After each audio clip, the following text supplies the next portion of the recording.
Well, that's reveille. That's the call to, hey, wake up, and that's a lot of what we have to do today. Things are not good. We're kind of in the dark. We're kind of sleeping through it. We need to wake up, get going, get smart, do the right things. And more importantly, be the right kind of people. And that's a little bit about what we want to do with interesting ideas. So we are grateful for your presence on what we call in the United States, where I'm broadcasting from. This is one of those weekends, one of those holidays that most countries and cultures and civilizations have.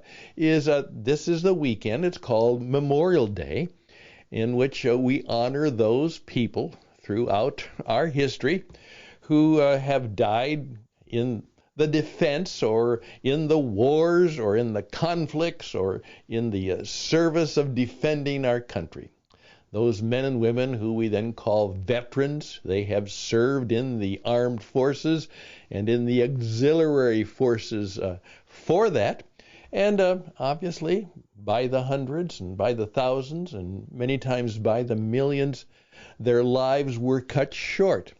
And that's what you really have to be thankful for and grateful for you. I was thinking about that today because three of my good friends who would be my advanced age and stage if they were still here, lost their lives in the war in Vietnam. And they didn't even have a chance to live anywhere near fully adult lives. They had really just become, not only boys, they had just become young men, and barely when they died in combat. So those are some of the things we remember on Memorial Day, and I usually want to try and take time to do a little bit of that. But I don't want to dwell on that today. I simply want to encourage you, because you have the gift of life, to perhaps think about it in a couple different ways on this Memorial Day. And wherever you are, you can always be thankful for those people who've served you well and perhaps protected your homeland and the way of life that you love and are grateful for, and you should be. But maybe some things we can think about that. I'm Stan Hustad. The program is Interesting Ideas, and sometimes they're inspiring and inquisitive. Sometimes they're intelligent. Sometimes they're not so good. But for the most part, we try and see if we can help you live a little better life, which is what most people want to do. I'm Stan Hustad. That's the program for this holiday weekend coming up shortly. It begins right now.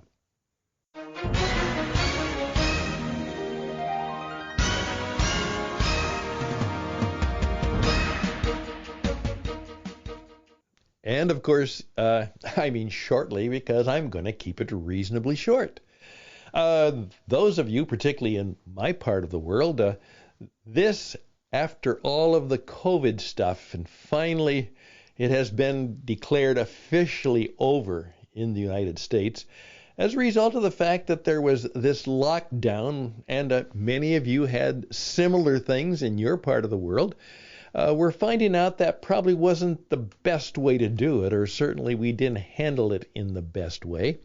But now that's fully over, and because of that, people who couldn't travel, didn't have the ability to travel, or because of other things, it is reported that because this is a full holiday weekend, and they do that on purpose, you can kind of take Friday off early, and then the holiday is on Monday, so if you do it right, you can kind of make it into, a Monday, a Sunday, Saturday, Friday, and maybe Tuesday morning holiday. And a lot of people want to do that. And so they say that the highways and the byways and the airways will be full, full of people trying to enjoy the holiday. And of course, as a result of that, some of them are not going to enjoy it nearly as much because of the traffic jams that will take place. So some of us, like my wife and I, we have decided that we will travel by being home and call our friends and call our children and call our family and kind of meet that way, and then arrange some times where when there's less traffic, we will get together. And I'm sure that most of you are smart enough to do just that too. And for those of you who love it so much and you're going to travel, best and blessings to you. Be careful, be safe, be prayerful, and may the travel go well for you. Here's the deal. What I do oftentimes is I use Memorial Day because in many ways, it starts what we call, at least in North America, the summertime. All right, finally the winter is fully done, the spring has arrived, and it's gradually and maybe quickly going to be the sunshine and the heat of summertime. Good old summertime in which a lot of people take special holidays and vacations. Oftentimes the schools are no longer in session during the summer, and so people live a different style of life in the months of June, July, and August, kind of the good old summertime.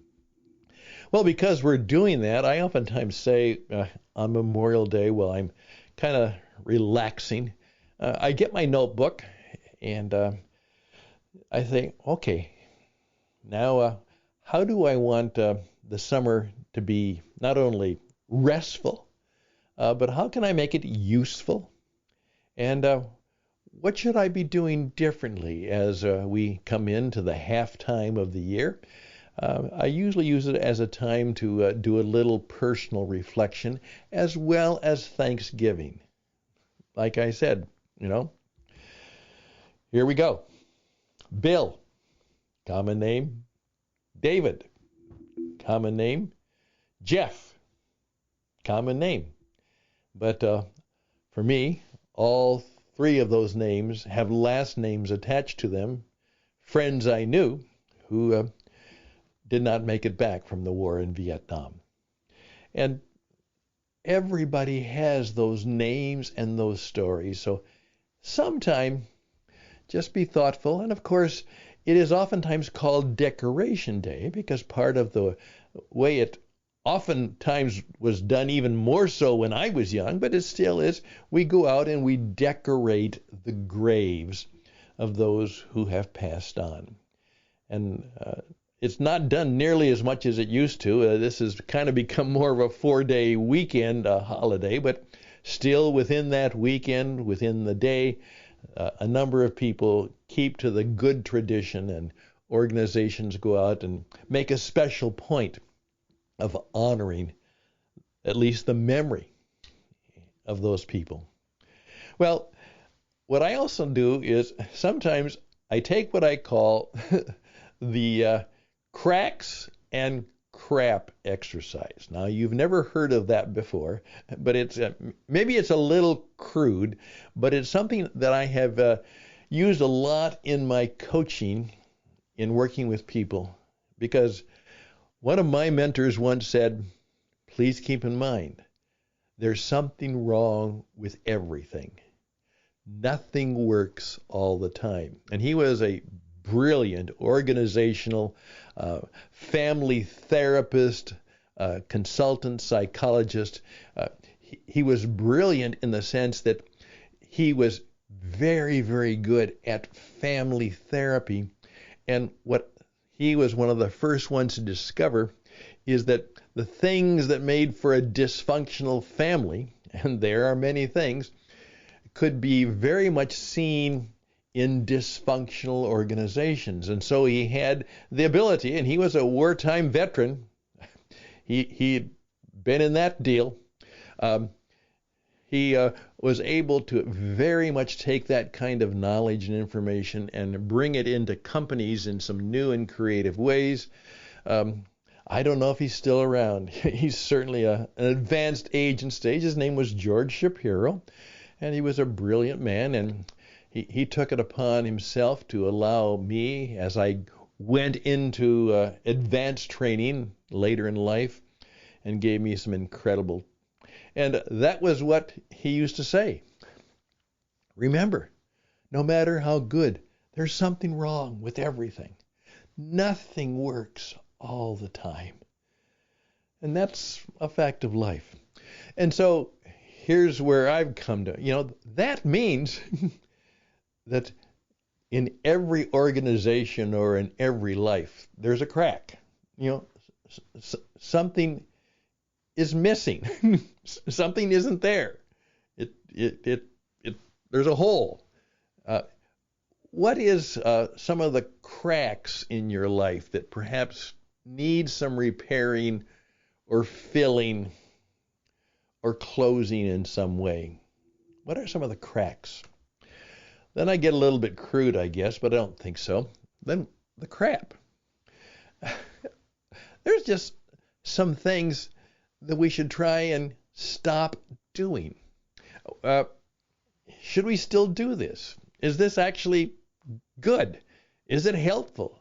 Is it useful? Is it really fulfilling our purpose, or is it something that's just hung on? I oftentimes wondered when you hear, like we now hear that Facebook has laid off, and sad for the people, because that means if they worked for Facebook,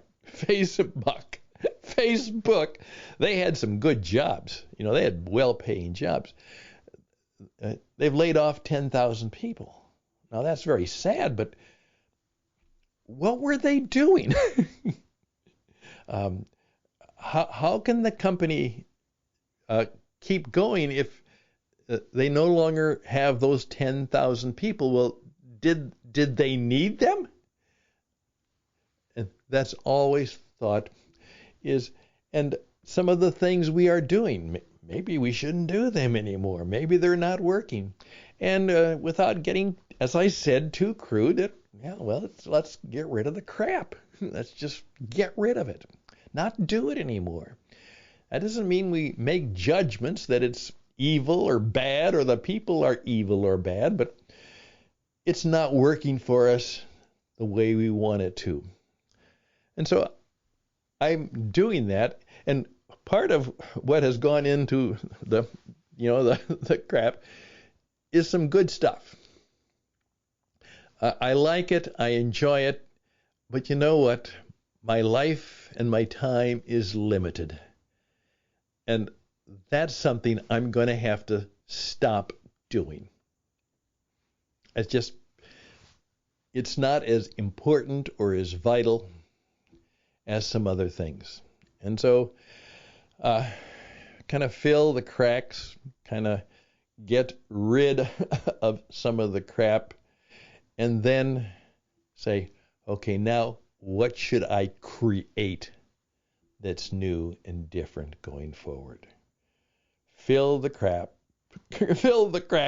I can't talk today. Fill the cracks, get rid of the crap. And then what should I start to perhaps create this summer? Something new, something that will be more useful to the people I seek to serve and for me. So that's my thought for this Memorial Day weekend. Take some time to do a little self-reflection, a little self-examination, and see where that leads you. Okay, we're at 14 minutes, and I have just a little closer I would like to add, and then we'll be done, and you can enjoy the weekend. I'm Stan Hustad. The program is Interesting Ideas, stanhustad@gmail.com. Please invite me into your company, into your organization, because I can help you. I can help you with that cracks, crap, and creating new things. We'll be back.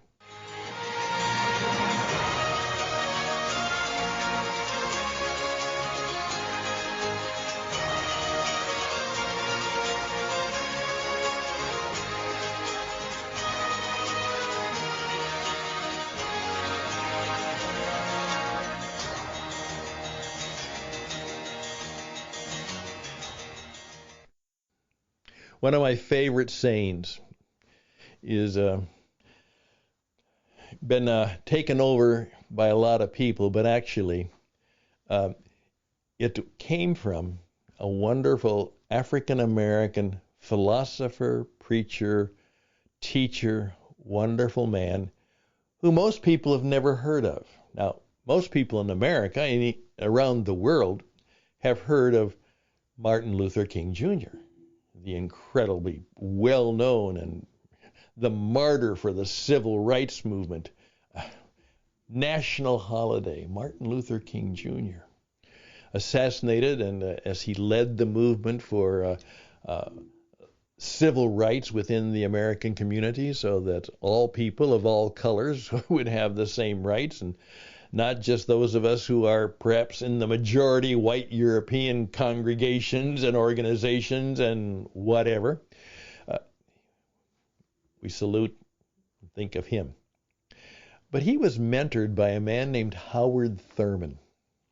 Howard Thurman, who was not the social rights activist, and he really didn't want to be an activist. He said, I can best serve as the thinker, the teacher, the mentor, the coach, the guide, and the spiritual advisor. And he was key. That's important to many of the men and women who are going to be out on the streets. And I would just encourage you to look him up. I'm reading a book about him, simply called, Fully Alive. And here's the line. He said, he was asking this and teaching this to young people. He said, hey, many are asking me to help you discover what you should do in your life, in your career, and in your business so that you can truly do something that the world needs. That's what you want to do. You want to do what the world needs. And, of course, have a fulfilling career. And he said, discover what makes you fully alive. Fully alive. Most people aren't. So many of us are truly, to use the other expression, dead men walking.